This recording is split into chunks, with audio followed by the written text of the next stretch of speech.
پاکستان میں تیزی سے قدم جماتی پورن انڈسٹری۔ حالیہ دنوں قابل اعتراض مواد کے حوالے سے مشہور ویب سائٹ کے اعداد و شمار سامنے آئے، جس کے مطابق موبائل فونز پر پاکستان میں پورن موویز دیکھنے والی خواتین ٹریفک کا 80% حصہ ہے۔ باوجود اس کے مجھے خود اس سروے پر کافی تحفظات ہیں، مگر یہ بھی ایک حقیقت ہے کہ پاکستان میں پورن موویز کا کاروبار زور و شور سے جاری ہے، جو کہ اب ایک انڈسٹری کی شکل اختیار کرتا جا رہا ہے۔ 2015 کی گوگل رپورٹ کے مطابق روزانہ 90 لاکھ پاکستانی پورن ویب سائٹس کا وزٹ کرتے ہیں، جبکہ بھارت سے روزانہ 6 کروڑ لوگ اسی ویب سائٹ کا وزٹ کرتے ہیں، جس سے پورن انڈسٹری روزانہ کروڑوں ڈالر کا منافع کماتی ہے۔ یہ وہ تعداد ہے جو ویب سائٹس لاک ہونے کے باوجود کسی نہ کسی طرح مطلوبہ سائٹس تک پہنچ ہی جاتی ہیں، جبکہ گوگل پر پورن تصاویر دیکھنے والوں کی تعداد بھی کچھ کم نہیں ہے، یہ بھی کروڑوں میں ہے۔ ایک اندازے کے مطابق پاکستان میں 92% موبائل یوزرز اپنے فون پر ہر ہفتے کم از کم 2 بار پورن ویب سائٹس کا وزٹ ضرور کرتے ہیں۔ یوں تو پورنوگرافی کی تاریخ بہت پرانی ہے، آج بھی پتھروں پر برہنہ نقش و نگار دریافت ہو رہے ہیں جو ہزاروں سال پرانے ہیں۔ وقت گزرنے کے ساتھ ساتھ ان میں جدت آ گئی ہے۔ 1876 میں یہ ویڈیو کیمرہ ٹیکنالوجی منظر عام پر آئی تو ویڈیو ٹیکنالوجی کے وجود میں آتے ہی پورے یورپی ممالک میں فلم ساز انڈسٹری کی ابتدا ہو گئی۔ اس کے ساتھ ہی تاریخ میں پہلی بار باقاعدہ پورن انڈسٹری کا آغاز ہوا۔ پہلی پورن فلم 1895 میں ریلیز ہوئی۔ 1980 میں VCR پاکستان میں داخل ہوا تو اپنے ساتھ پورن فلموں کی صورت میں فحاشی کا سیلاب بھی ساتھ لایا۔ یورپی کمپنیز نے جب ایشیائی لوگوں کا VCR کی طرف رجحان دیکھا تو ان کی آنکھیں لالچ کی چمک بیدار ہو گئی۔ یوں فحش فلمیں پاکستان، بھارت اور دیگر ایشیائی ممالک میں بلیک ہو کر آنے لگیں، اور پھر 1992 میں یورپی کمپنی برین نیٹ نے پاکستان میں پرائیویٹ طور پر انٹرنیٹ لانچ کیا، جس کی سپیڈ 128K تھی۔ 1995 میں پاکستان ٹیلی کمیونیکیشن لمیٹڈ یعنی PTCL نے انٹرنیٹ آل پاکستان کے لیے خرید لیا۔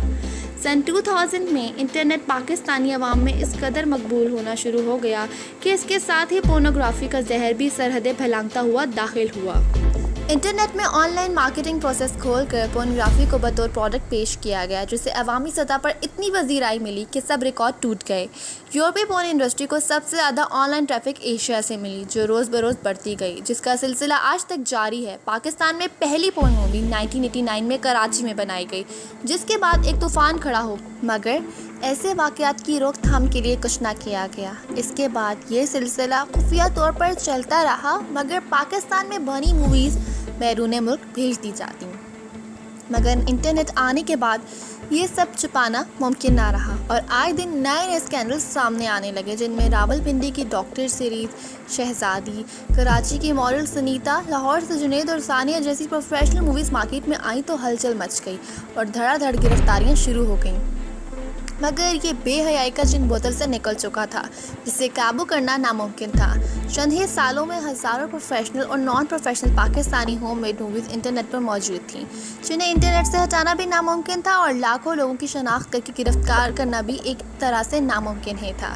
لہٰذا پورن موویز آن لائن دیکھنے کے حوالے سے نمبرون آنے کے بعد ایسی فحش ویب سائٹس کو بند کر دیا گیا، جو کہ میرے خیال سے ایک بچکانہ فیصلہ تھا۔ انٹرنیٹ صارفین VPN استعمال کر کے کسی بھی سائٹ تک رسائی حاصل کر سکتے تھے اور کرتے بھی رہے، مگر ہمارے ادارے کبوتر کی طرح آنکھیں بند کر کے خود کو محفوظ تصور کرتے رہے۔ حال ہی میں دی ٹریبیون اور نیو یارک ٹائمز نے اپنی ویب سائٹس اور اخبارات میں سٹوری رپورٹ کی، جس کے مطابق کراچی، لاہور اور اسلام آباد میں باقاعدہ اسٹوڈیوز قائم ہیں جو خفیہ طور پر فلمیں بنا کر یورپ اسمگل کر رہے ہیں۔ اس کے علاوہ بے شمار ایسے گروہ سرگرم ہیں جو کیمراز سے ویڈیوز شوٹ بنا کر ویب سائٹس کو بیچتے ہیں، جس میں حالیہ پورنوگرافی سر فہرست ہے۔ پاکستان میں تقریباً ہر ویڈیو سینٹر پر ہر قسم کی پورن موویز بآسانی سے دستیاب ہے۔ لاہور ہال روڈ پر تو ایسی موویز ریڑھیوں اور دکانوں پر پولیس کے تعاون سے سرعام ڈسپلے کر کے بیچی جا رہی ہیں۔ کراچی سے تعلق رکھنے والے پورن فلموں کے پروڈیوسرز اور اسٹوڈیوز کے مالک جنید اور ٹینا کا کہنا ہے کہ ایسے صرف پولیس کی مدد سے ممکن ہو رہا ہے، جن کو ہم منتھلی بھتہ دیتے ہیں۔ اس کے علاوہ پاکستان میں انتہائی سستے انٹرنیٹ پیکیجز بھی ہیں، اسی بے حیائی کی بڑی وجہ ہے، اور ہر اسمارٹ فون استعمال کرنے والا یوزر فحش ویب سائٹ سے دور رہنا بھی چاہے تو ممکن نہیں ہے۔ پوری دنیا اور پاکستان میں ہر بچہ سن بلوغت میں پہنچنے سے پہلے ذہنی طور پر بالغ ہو چکا ہوتا ہے، اور والدین جتنی بھی کوشش کر لیں اپنے بچوں کو ایسی ویب سائٹ سے دور نہیں رکھ سکتے۔ پاکستان میں جس تیزی سے یہ گھناؤنا کام جاری ہے اور پھیل رہا ہے، ہمارے معاشرے میں بھی اب اس کو اتنا معیوب نہیں سمجھا جاتا۔ یہ قابل تشویش ہے۔ ابھی حال ہی میں کچھ پاکستانی اداکاروں کے سیکس اسکینڈل سامنے آئے، جس کے بعد بھی ہمارے معاشرے میں نہ صرف انہیں قبول کر لیا بلکہ وہ پہلے کی طرح بڑی عزت اور شان سے زندگی گزار رہی ہیں۔ اس کے علاوہ اب انٹرنیشنل پورن انڈسٹری میں بھی پاکستانی اداکارائیں کام کر رہی ہیں، جن میں نادیہ علی اور اسلام آباد سے صوبیہ اس بات کا اقرار کرتی ہیں، بلکہ کچھ پاکستانی میگزینز میں ان کے انٹرویوز کر کے ان کی تصاویر فرنٹ پیج پہ چھاپ چکے ہیں۔ ہر سال ہونے والی مس ورلڈ کے مقابلوں میں بھی پاکستانی لڑکیاں اپنے جسم کی نمائش کرتی ہیں، بلکہ ہر سال مس پاکستان منتخب ہونے والی لڑکیوں کو میڈیا پر خصوصی کوریج دی جاتی ہے۔ اس کے علاوہ بہت سے پاکستانی مرد ایکٹر بھی انٹرنیشنل پورن انڈسٹری کا حصہ ہیں، جنہیں زیادہ تر کوریج نہیں دی جاتی۔ اس انڈسٹری میں میل ایکٹر کی کوئی وقت نہیں ہے، چونکہ یہاں پاکستان میں بننے والی فلموں میں شناخت کو چھپا دیا جاتا ہے، اس لیے لڑکے لڑکیاں بھی جھجک ہو کر اس فیلڈ میں آ رہی ہیں، جہاں ان کو پرکشش معاوضہ دیا جاتا ہے۔ مگر اب انڈیا کی طرح یہاں بھی شناخت کو چھپانے کی ضرورت نہیں رہی۔ جب ہمارے میڈیا پر پورن سٹارز انتہائی عزت و احترام سے مہمان خصوصی بلائے جاتے ہیں، ان کے انٹرویوز لیے جاتے ہیں، ان کو ڈیفینڈ کرنے والے لاتعداد دانشور اور لندے کی دیسی لبرل سوشل پرنٹ اور الیکٹرانک میڈیا میں نہ صرف پائے جاتے ہیں بلکہ اب تو کافی تعداد اور طاقت میں موجود ہیں۔